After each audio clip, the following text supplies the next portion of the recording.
Hello, good evening all of you. कैसे हो भी सब? ऑडिबल और विजिबल है क्या? एक बार बता दीजिए, एवरीथिंग इज ऑडिबल और visible? Good evening all of you. एक बार मुझे वॉइस बताना नीलेश जी। सब ऑडिबल और विजिबल है क्या? वॉइस क्लियर है क्या?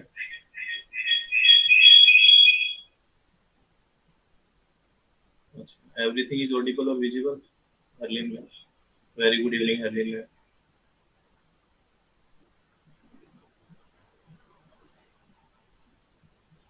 अच्छा, आज तबीयत मेरी है ना ज़्यादा थोड़ी खराब है, इसलिए मैंने माइक लगाया है कि ज़्यादा बोल नहीं पाऊंगा। वो हो गया, मम्स होता है ना, वो हो गया। ये पूरा सूजा हुआ दिख रहा है क्या आपको?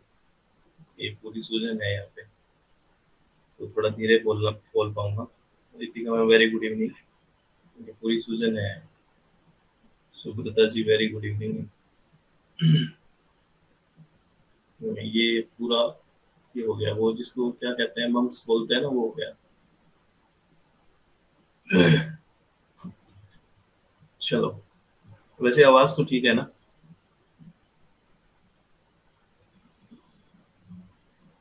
चलो, अगर देखो बीच में कोई दिक्कत होगी, अगर दर्द ज्यादा बढ़ गया तो मैं बता दूंगा आपको कि दर्द ज्यादा है तो मैं क्लास छोड़ दूंगा। लेकिन जब तक दर्द नहीं, जैसे बियरेबल दर्द है तो मैं कोई दिक्कत नहीं है, मैं क्लास लेता रहूंगा। जब दर्द ये है कि बहुत ज्यादा ऐसे लगेगा कि बहुत पेन हो गया है तो मैं बता दूंगा आपको, ठीक है? क्योंकि अब बहुत वो होता है, इरिटेशन वाला दर्द है काफी, है ना। और दूसरी बात और है कि 2 दिन से कुछ खा भी नहीं पा रहा, तो एनर्जी भी नहीं है, क्योंकि अब खाना तो यहीं से है, तो अब चबाया भी नहीं जाता कोई चीज ना, तो इसलिए थोड़ा सा है। लेकिन कोई नहीं, मैनेज कर लेंगे। तो ठीक है ना। चलो, आज हम अपनी एक नई यूनिट स्टार्ट कर रहे हैं, दैट इज टीचिंग एप्टीट्यूड, यानी कि शिक्षण अभिवृद्धि। चलो, ठीक है, स्टार्ट करें क्या? अब मुझे आप एकदम कंफर्टफुली बताओ कि ये माइक से आवाज ज्यादा अच्छी आ रही है या फिर विदाउट माइक पहले ज्यादा अच्छी आती थी? श्वेता मैम, राधे कृष्णा। श्वेता मैम, मैं अब तो थोड़ा ठीक नहीं हूँ, ये देखो इन्फेक्शन हो रखा है, तो ये सूजन आ रखी है ना, तो वैसे ठीक हूँ लेकिन हेल्थ वाइज थोड़ा सा इशू आया हुआ। अच्छा, पता नहीं चल रहा ना। चलो, हम बात कर रहे हैं, आज अपनी यूनिट नई स्टार्ट हो रही है, दैट इज टीचिंग एप्टीट्यूड, है, शिक्षण अभिवृत्ति। डॉक्टर से दवाई ले रहा हूँ फिर, 2-3 दिन हो गए ना, अब चल रही है। चलो, तो ये बहुत बहुत इंपॉर्टेंट यूनिट है, वेरी वेरी इंपॉर्टेंट है। क्यों मैं ऐसे बोल रहा हूँ कि ये बहुत इंपॉर्टेंट है? क्योंकि इसमें है ना, सारा खेल शब्दों का है ना, शब्दों का। एक, ये इस यूनिट में जब आप क्वेश्चंस करोगे ना, तो आपको सारे क्वेश्चंस के जो ऑप्शंस होंगे, बेसिकली वो लगता है कि सारे ही ठीक है। इस तरह से ऑप्शंस बनाए जाते हैं इसके, क्योंकि सामान्यतः जनरली इसके जो टॉपिक्स हैं वो साइकोलॉजिकल बेस्ड है। तो मोस्ट अप्रोप्रिएट आपको देखना होता है, और मोस्ट अप्रोप्रिएट कैसे हम पता करते हैं? वो सारा खेल होता है हमारे शब्दों का, कि हमने शब्द किस तरह से चूज किए हैं, हमारे शब्दों का कंसेप्ट कैसे है। जैसे ये 2 शब्द है, एक तो टीचिंग शब्द है, एक एप्टीट्यूड शब्द है। एप्टीट्यूड शब्द के बारे में आप जानते ही हो क्या होता है, एप्टीट्यूड क्या होता है? एप्टीट्यूड क्या होता है मैंने आपको पहले भी बताया है, एप्टीट्यूड का क्या मतलब है? बताओ भाई। हाँ, क्षमता, या हम यूं, क्षमता होगी ना, ये एबिलिटी है, क्षमता है। और एबिलिटी या क्षमता है, और टीचिंग। अब टीचिंग में क्या है, देखो टीचिंग में कई सारे शब्द आपको और भी मिलते हैं। जैसे कई जगह शब्द होता है, ये डिफरेंट शब्द है। जैसे टीचिंग के अलावा एक शब्द होता है इंस्ट्रक्शन, जिसको हम अनुदेश बोलते हैं। इनके बारे में आपको बताऊंगा, यहाँ से क्वेश्चंस भी बने हैं। इंस्ट्रक्शन की बात होती है ना, इंडोक्ट्राइनेशन की बात होती है। ठीक है, ये क्या चीज है, ये शब्द क्या है? ट्रेनिंग की बात होती है। तो ये शब्द है ना, डिफरेंट है। ट्रेनिंग शब्द अलग है, इंस्ट्रक्शन शब्द अलग है, इंडोक्ट्राइनेशन शब्द अलग है, टीचिंग शब्द अलग है। बेसिकली जो टीचिंग है ना, जो शिक्षण होता है, ये एक तरह से ब्रॉड टर्म है, बहुत ब्रॉड टर्म है। ठीक है, ये कैसी टर्म है? एक ब्रॉड टर्म है, ये याद रखना है। ठीक है, एक बहुत ब्रॉड टर्म है ये। तो अब आप टीचिंग के अंदर सब कुछ आ जाता है, और टीचिंग के अंदर बेसिकली सारी चीजों का विकास होता है। किस किस चीज का?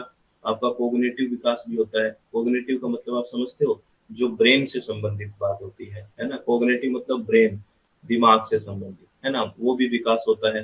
अफेक्टिव यानी कि भावात्मक, इमोशन भी आपके स्ट्रॉन्ग होते हैं, भावनात्मक विकास भी होता है, ठीक है, भावनात्मक विकास भी होता है। और साइकोमोटर, साइकोमोटर मतलब एक्शन, आपके काम में भी क्या होगा? विकास होगा। यानी कि जो टीचिंग होगी उसके अंदर सारी चीजों का विकास होता है। कोग्निटिव डेवलपमेंट भी होता है, अफेक्टिव भी होता है, और साइकोमोटर। कोग्निटिव मतलब संज्ञानात्मक, हिंदी में बोलते हैं, यानी कि ब्रेन संबंधी विकास भी होता है, ठीक है। अफेक्टिव में भावना संबंधी विकास, आप दूसरों के फेशियल एक्सप्रेशन पढ़ समझ के ये बता दो कि ये इसके फेस पे क्या चल रहा है, इसके दिमाग में क्या चल रहा है, यानी कि जिसको फेस रीडिंग आती है। एक बार आपसे पेपर में ऐसे पूछ लिया कि फेस रीडिंग का किसी को अगर ज्ञान है, इट मीन्स उसको कैसी एबिलिटी है, उसमें इफेक्टिव डेवलपमेंट हो चुका है, भावात्मक। तो फेस रीडिंग। एक्शन मतलब जो आप काम करते हो उसमें भी दिखेगा कि आपने, एक पढ़ा लिखा बंदा, एक एजुकेटेड बंदा, एक सही से जो जिसका डेवलपमेंट हो चुका है वो काम कर रहा है। तो इस तरह की चीजें होती है। तो टीचिंग एक बहुत ही ब्रॉड टर्म है, ज्यादा ब्रॉड टर्म है, और ये इंस्ट्रक्शन, इंडोक्ट्राइनेशन और ट्रेनिंग जैसे शब्द हैं, जैसे अनुदेश, ट्रेनिंग, जिस प्रशिक्षण, ये शब्द हैं, ये कुछ स्पेसिफिक फील्ड में या कुछ एक मतलब इतना ब्रॉड टर्म नहीं है जितना टीचिंग है। और इनका मतलब क्या होता है अभी मैं बात करूंगा, और इनसे रिलेटेड एक क्वेश्चन भी पूछूंगा आपसे। तो एक बार टीचिंग शब्द, अच्छा अच्छा, एक बात बताओ, टीचिंग टू वे होती है या वन वे होती है? अगर आपको कोई पूछे टीचिंग टू वे होती है या one way, teaching two way होती है या वन वे? टीचिंग है वो टू वे होती है, क्योंकि दोनों साइड से चलता रहता है ना। मैं आपसे सीखता हूँ, आप मुझसे सीखते हैं, सब ये चलता रहता है। टीचिंग फॉर्मल होती है या इनफॉर्मल होती है? फॉर्मल और इनफॉर्मल कौन सी होती है? औपचारिक और अनौपचारिक में कौन सी होती है? टीचिंग बहुत होती है, फॉर्मल भी होती है और इनफॉर्मल भी होती है। टीचिंग दोनों होती है, याद रखना, फॉर्मल और इनफॉर्मल, बहुत आती है ना। किसी भी तरह की हो सकती है। जब हम बात करते हैं ना, फॉर्मल, औपचारिक और अनौपचारिक दोनों हो सकती है। कहीं से भी हम सीख सकते हैं ना, लाइफ लॉन्ग हम जिन चीजें सीखते रहते हैं, है ना। अनौपचारिक चीजों से सीखते रहते हैं। आप जीव देखो, फॉर्मल एजुकेशन कैसी होती है, आप इस बात को समझिए। फॉर्मल होता है जिसमें चार दीवारी के अंदर बैठ के आप पढ़ाई कर रहे हैं, जिसका पर्टिकुलर स्कूल में जैसे जाते हैं, कॉलेज में गए, मतलब चार पूरा, मतलब एक तरह से स्ट्रक्चर्ड कंडीशन। फॉर्मल में हम बात करते हैं पूरा स्ट्रक्चर्ड कंडीशन है। स्ट्रक्चर्ड कंडीशन मतलब रिजिडिटी है पूरी की पूरी, यहाँ आना पड़ेगा, ये टाइम है, इस तरह बैठना है, इतना सिलेबस है, ये करना है। This is formal. और इनफॉर्मल का मतलब है बेसिकली जो आप लाइफ लॉन्ग सीखते रहते हो। एक होता है नॉन फॉर्मल। किसी को पता है क्या मतलब होता है नॉन फॉर्मल का? आपके एक बार पूछा गया है व्हाट इज द, आप मुझे बताओ कोई student, what is the difference between non formal और इनफॉर्मल? या सेम है? क्या डिफरेंस है नॉन फॉर्मल और इनफॉर्मल में? अगर हिंदी की बात करेंगे तो ये दोनों ही अनौपचारिक शब्द जैसे लगते हैं, लेकिन इनमें डिफरेंस क्या है नॉन फॉर्मल और इनफॉर्मल? लगता ऐसे ही है। कोई बता सकता है कि क्या डिफरेंस है नॉन फॉर्मल और इनफॉर्मल में? कोई रेज हैंड करके भी बता सकता है, कोई इशू नहीं है। रेज हैंड करके बात करके बता सकता है कि what is the difference between non formal और इनफॉर्मल। दरोगा जी, आपका सेकंड पेपर एजुकेशन है ना? दरोगा जी, आपका सेकंड पेपर एजुकेशन है?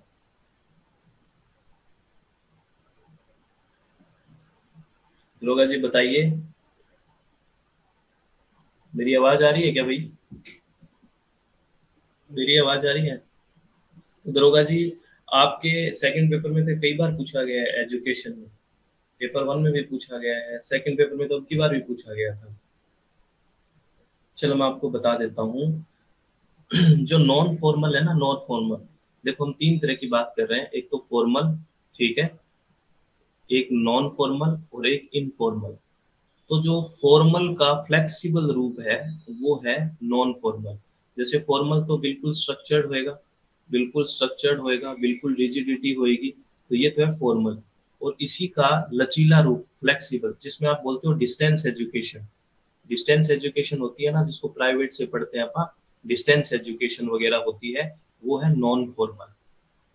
और इनफॉर्मल होती है ना, इनफॉर्मल होती है जो लाइफ लॉन्ग हम बाहर सीखते रहते हैं, किसी से भी सीख लिया जीवन में, है ना, जब किसी से मिले तो सीख लिया, किसी से बात की तो सीख लिया।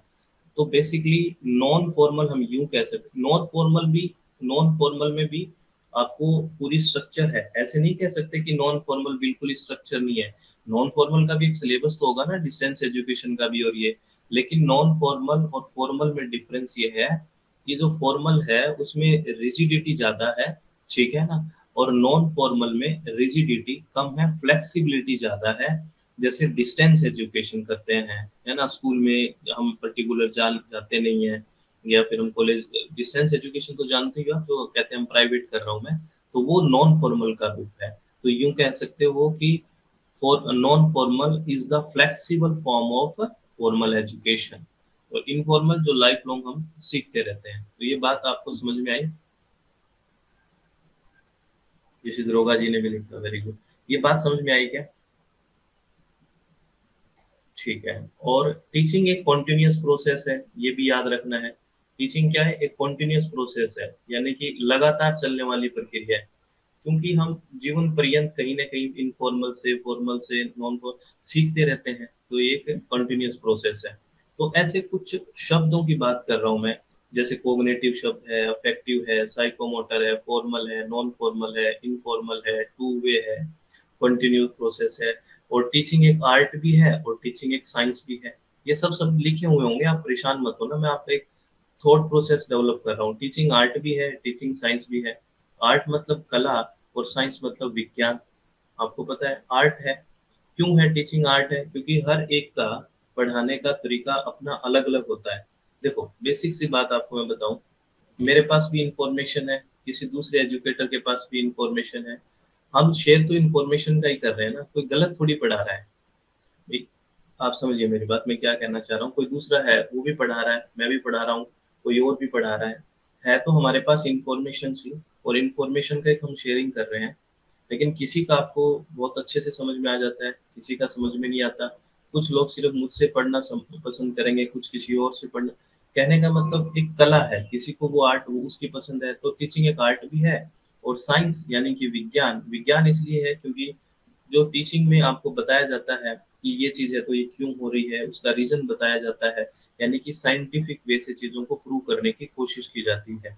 तो इसलिए कहा जाता है कि टीचिंग एक आर्ट भी है, टीचिंग एक साइंस भी है। जैसे आप एक बात बताओ, टीचिंग जो होगा, जैसे हम शिक्षण कराएंगे, तो टीचिंग के अंदर आपको ऐसे में बोल के तो नहीं निकल सकता ना कि ये चीज ऐसे ही होगी बस कर लो, ऐसे तो नहीं हो सकता ना। ये आपको समझाना पड़ेगा, एक आर्ग्यूमेंट तो होगा कि नहीं होगा, होगा ना। तो इसलिए टीचिंग एक आर्ट भी है, साइंस भी है। तो ये सारे शब्द जो अभी मैंने बोला है, ये आगे लिखे भी होंगे स्लाइड्स में, सब जगह आपको मिलेंगे। लेकिन आपको ये चीजें समझ में आई, थोड़ा थॉट प्रोसेस डेवलप हुआ कि टीचिंग क्या है, कैसे होगा, क्या होता है इसमें, किस तरह की चीजें होगी। और अभी ये जो तीन शब्द और लिखे हैं इधर, इंस्ट्रक्शन, इंडोक्ट्राइनेशन, ट्रेनिंग, ये भी हम बात करेंगे। और एक शब्द और आएगा, लर्निंग, है ना। अच्छा मुझे एक बात बताओ, लर्निंग क्या होती है? अगर एक शब्द में आपको कोई पूछ ले, what is the mean of learning? अगर आपको कोई पूछ ले, क्या बताओ आप कि लर्निंग क्या है, what is the mean of learning? बताइए।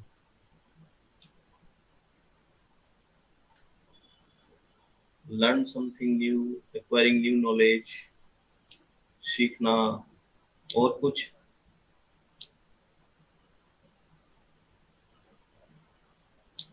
मीनिंगफुल, और कुछ?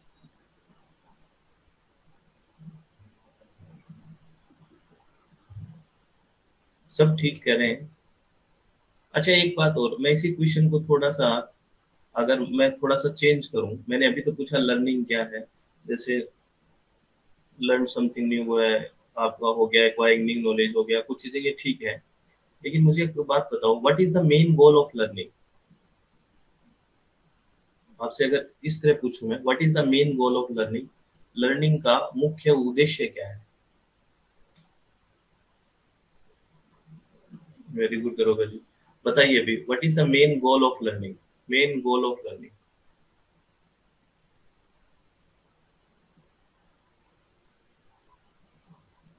एडिशनल नॉलेज बिहेवियर डेवलपमेंट, इसमें जो एक्यूरेट चीज लिखी है वो श्वेता मैम ने लिखा है, लर्निंग का मुख्य एम होता है चेंज इन बिहेवियर, आपके व्यवहार में परिवर्तन लेके आना।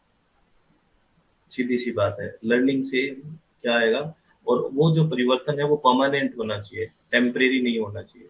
That is learning, change in behaviour. याद रखना, इसके बारे में बात करूंगा आज सारी।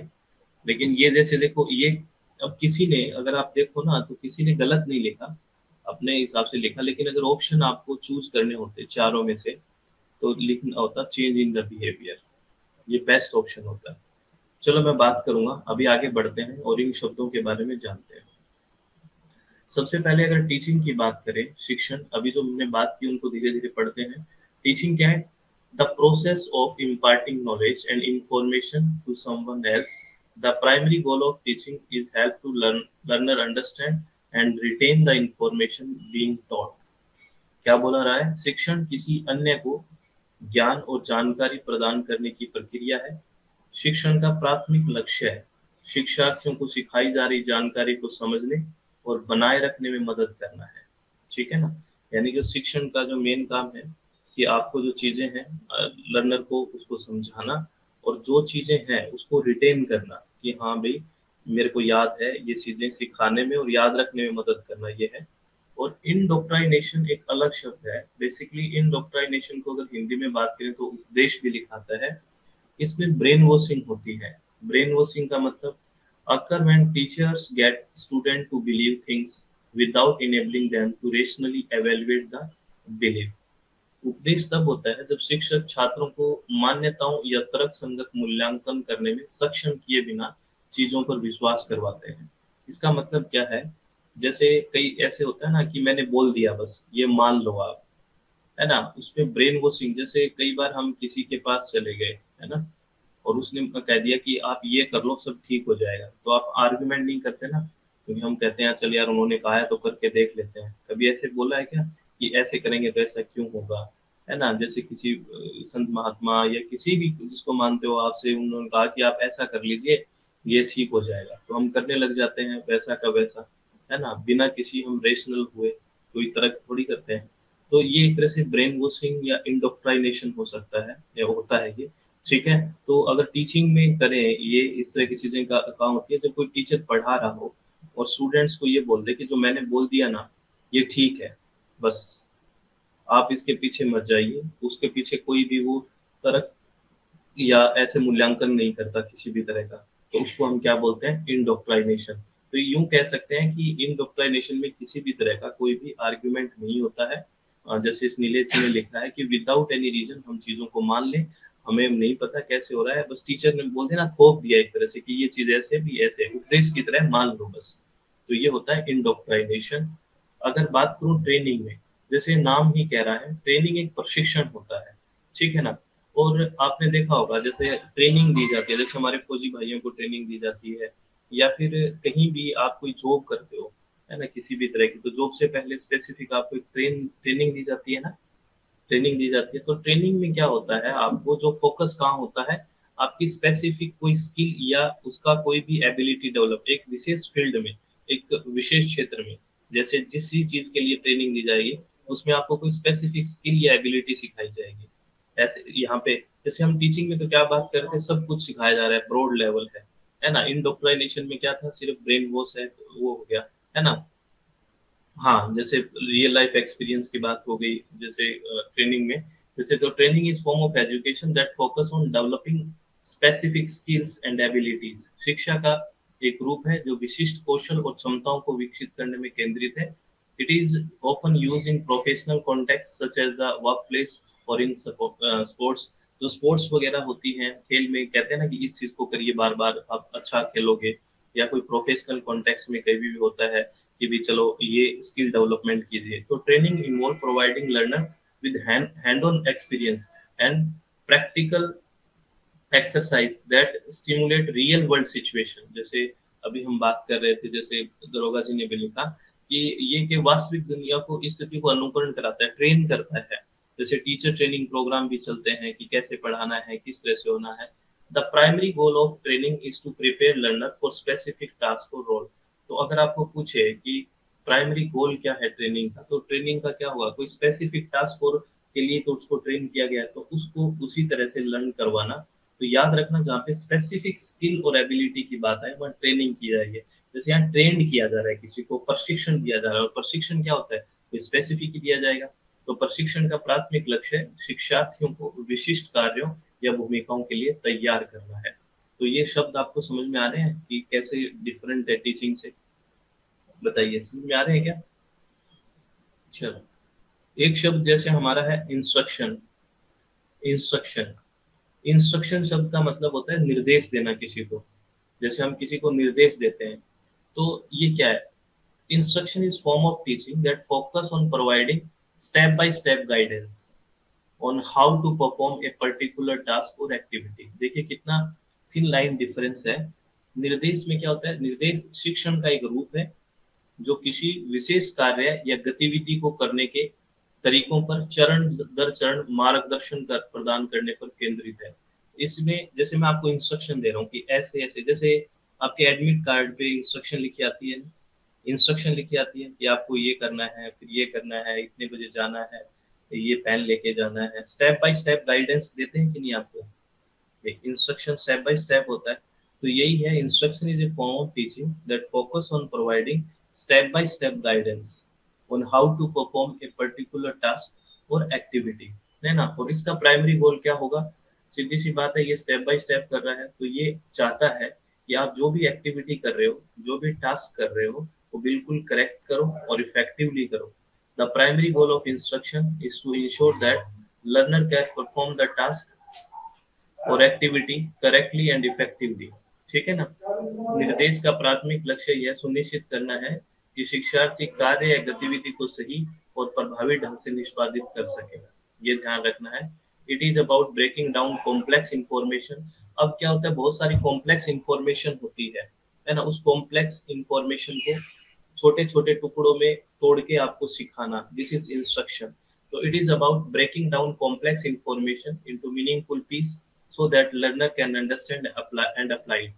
ये एक जटिल जानकारी को प्रबंधनीय टुकड़ों में तोड़ने के बारे में है ताकि शिक्षार्थी इसे समझ सके और लागू कर सके। तो ये जो शब्द थे जहाँ पे कंफ्यूजन क्रिएट होता है इंस्ट्रक्शन में, ट्रेनिंग में, इंडोक्ट्राइनेशन में, टीचिंग में, ये शब्द आपको कुछ क्लियर हुए क्या?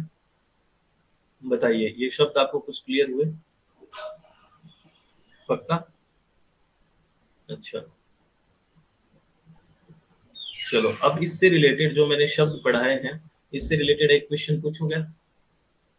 इससे रिलेटेड एक क्वेश्चन पूछूं? बोलो। तो सब लोग ठीक करोगे? कोशिश करना है ना। ये क्वेश्चन आया हुआ है, प्रीवियस ईयर क्वेश्चन है ये, जो मैं पूछूंगा। देखो, मैं ज्यादातर जो आपसे क्वेश्चन पूछता हूँ वो जो आपके पेपर्स में आए हुए होते हैं, क्योंकि लेवल हमें वही मेंटेन रखना होता है। उन्हीं लैंग्वेज को, उसी चीजों को मैं शामिल करता हूँ, ध्यान रखना। इसीलिए मैं कॉन्फिडेंट रहता हूँ कि पेपर वन में बहुत कॉन्फिडेंट रहता हूँ मैं, हर जो मैं पढ़ाता हूँ। कारण ये किस पे मैं मेहनत करता हूँ, सीधी सी बात है बहुत। तो आप बिल्कुल निश्चिंत होकर काम करते रहे, आप लोगों से मुझे ये रिक्वेस्ट है। और आप एक कमी छोड़ रहे हैं जो मैंने टीचिंग रिसर्च में आपका, जैसे कुछ लेक्चर्स पहले आपको मैंने कुछ क्वेश्चंस वगैरह पूछे होंगे, वो तो वहां पे गड़बड़ जो आप कर रहे थे, रिवीजन नहीं करते। बहुत सारे बच्चे जो दिक्कत करते हैं वो रिवीजन में दिक्कत करते हैं। तो आप रिवीजन करते रहें प्लीज, आप लोगों से ये रिक्वेस्ट है मेरी। ठीक है, करोगे ना? चलो, ये क्वेश्चन है,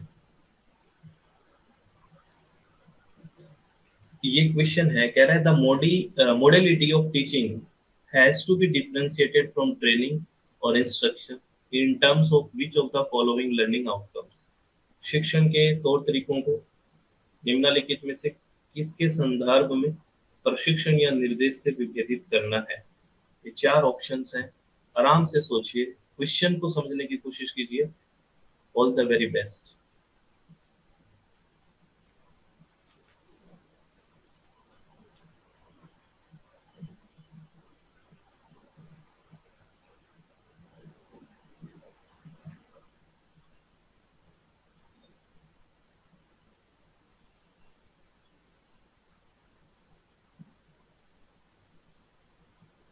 चलो मैं पोल दे रहा हूँ।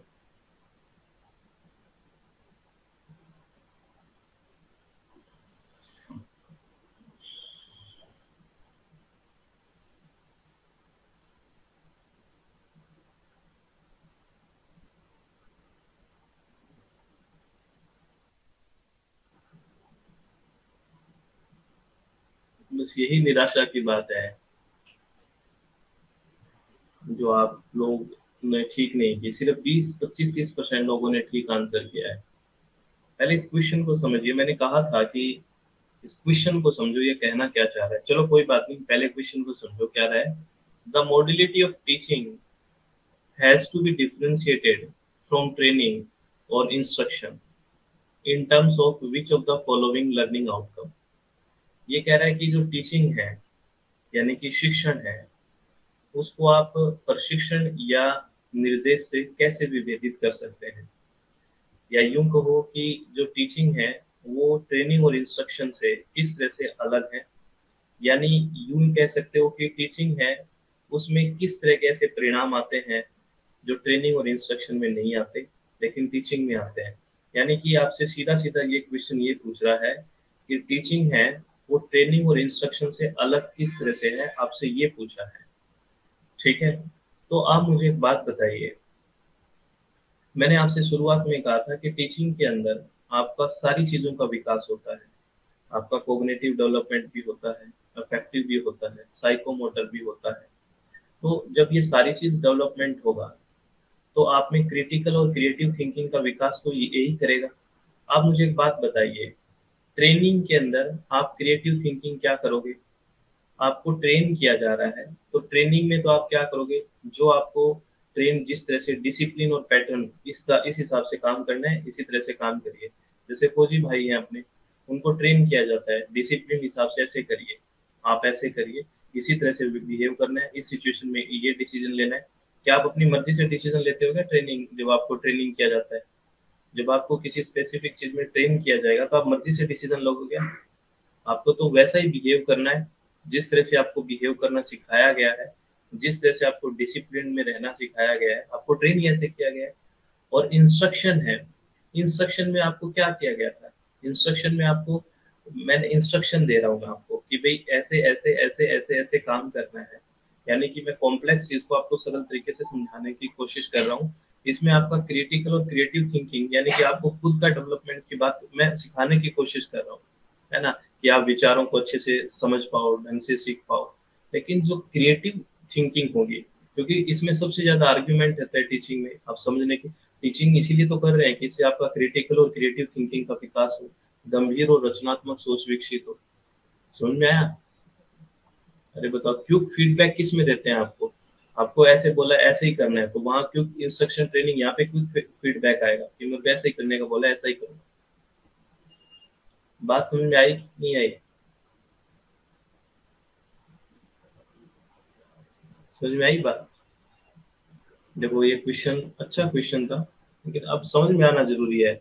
अच्छा, क्रिटिकल थिंकिंग कोई बेकार थोड़ी होती है, गंभीर होती है ये क्रिटिकल, जिसमें आपको हर चीज क्रिटिसाइज करना कोई बुरी बात ऐसे थोड़ी है। नेगेटिव क्यों लेते हैं, आपको कमी भी बताई जाती है, आपको सारी चीजें बताई जाती है उसमें जिसमें सुधार की गुंजाइश होती है, क्रिएटिव थिंकिंग डेवलपमेंट होगी। तो इसका राइट आंसर सेकंड होगा, ध्यान रखना। ये इंपॉर्टेंट क्वेश्चन है, इस तरह से चीजें आ जाती है। तो अब क्लियर है कि नहीं, आप मुझे ये बता दीजिए। अगर आप इसी तरह कंप्लीट पेपर 1 पढ़ना चाहते हैं हमसे, जिसमें हम 10 की 10 यूनिट इसी तरह एकदम हिंदी और इंग्लिश दोनों माध्यम में बिल्कुल शांति से पीवाईक्यूज के साथ पढ़ेंगे, थ्योरी पीवाईक्यू जिस तरह से आप देखते हो पूरा इंटरेक्शन के साथ चलेगा, तो आप हमारी वेबसाइट www.swmg.in या फिर मोबाइल ऐप SWMG से जुड़ सकते हैं। तो हम बहुत आराम से एग्जाम तक एकदम बढ़िया वाली पढ़ाई करेंगे। तो ऑल द वेरी बेस्ट, बहुत बहुत धन्यवाद, thank you, thanks a lot friend.